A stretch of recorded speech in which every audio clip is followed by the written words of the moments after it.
Assalamualaikum warahmatullahi wabarakatuh. Perkenalkan, nama saya Delawati Lamusa dengan NIM 9414230088 dari kelas D jurusan Ilmu Ekonomi. Yang terhormat Bapak Bobi Rantaupayu SSIME selaku dosen pengampu mata kuliah Ekonometrika. Baik, di sini saya akan membahas tentang hasil output SPSS dan interpretasi regresi logistik. Hasil output SPSS dan interpretasi regresi logistik yang pertama case processing summary, yaitu analisis data. Di sini N sebagai jumlah sampel. Dari tabel di atas jumlah sampel sebesar 66 dan tidak ada yang hilang atau error. Yang kedua, dependent variable accounting. Analisis datanya, variabel dependent memiliki dua kategori, yaitu miskin 0 dan tidak miskin 1. Yang ketiga, blok 0 atau beginning block. Yang pertama, iteration history ABC, yaitu analisis data. Yang pertama, kriteria pengujian. Yang pertama, nilai negatif 2 log likelihood kurang dari chi-square tabel, berkesimpulan bahwa model sebelum dimasukkan variabel independen sudah memenuhi syarat uji.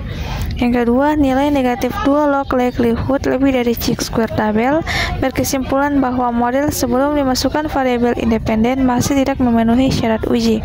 Yang kedua, cara mencari chi-square tabel adalah DF sama dengan N kurang 1 atau 66 kurang 1 sama dengan 65.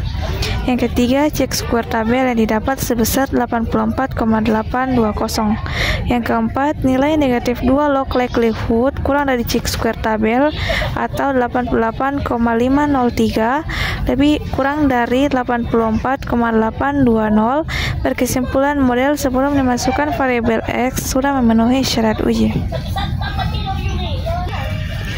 Yang kedua, variable in the equation. Analisis data sebelum variabel X dimasukkan dalam model mendapatkan nilai B koefisien beta sebesar negatif 431 dengan ODDS ratio atau XPB sebesar 0,650 dan nilai SIG dari uji WAL sebesar 0,087. Yang keempat, blok 1 atau metode sama dengan enter. Yang pertama, iteration history ABCD, yaitu analisis data. Yang pertama, kriteria uji.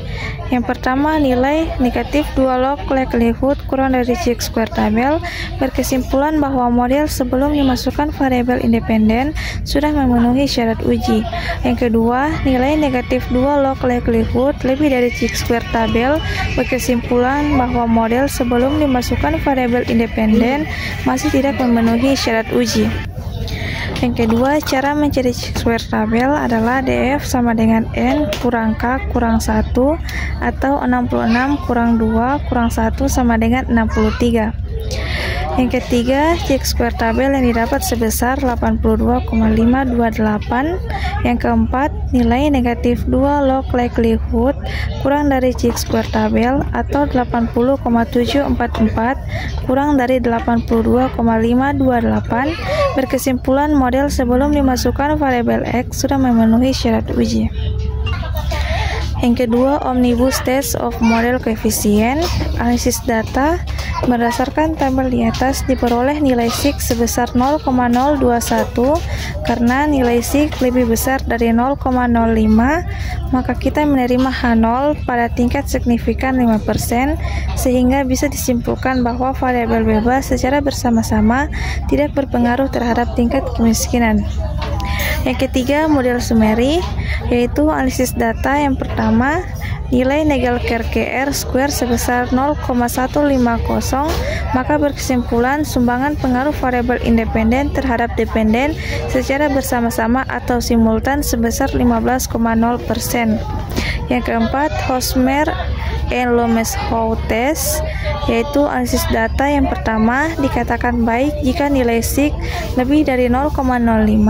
Yang kedua, nilai SIG lebih dari 0,05 atau 0,737 lebih dari 0,05, maka bisa disimpulkan bahwa tidak ada perbedaan yang signifikan antara variabel. Selanjutnya, uji pembentukan model. Pada uji diharapkan H0 akan ditolak sehingga variabel yang sedang diuji masuk ke dalam model. Dengan bantuan tabel variabel in the equation dapat dilihat variabel mana saja yang berpengaruh signifikan sehingga bisa dimasukkan ke model. Jika nilai sig kurang dari A maka H0 ditolak. Analisis datanya, yang pertama kriteria pengujian. Yang pertama, variabel pendapatan ekonomi memiliki nilai sig sebesar 0,673 lebih dari 0,05, maka berkesimpulan bahwa pendapatan ekonomi tidak berpengaruh secara parsial terhadap tingkat kemiskinan, atau H0 diterima. Yang kedua, variabel tingkat pengangguran terbuka memiliki nilai sig sebesar 0,013 kurang dari 0,05, maka berkesimpulan bahwa tingkat pengangguran terbuka berpengaruh secara parsial terhadap tingkat kemiskinan, atau H0 ditolak.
Sekian dari saya, lebih dan kurangnya saya mohon maaf. Assalamualaikum warahmatullahi wabarakatuh.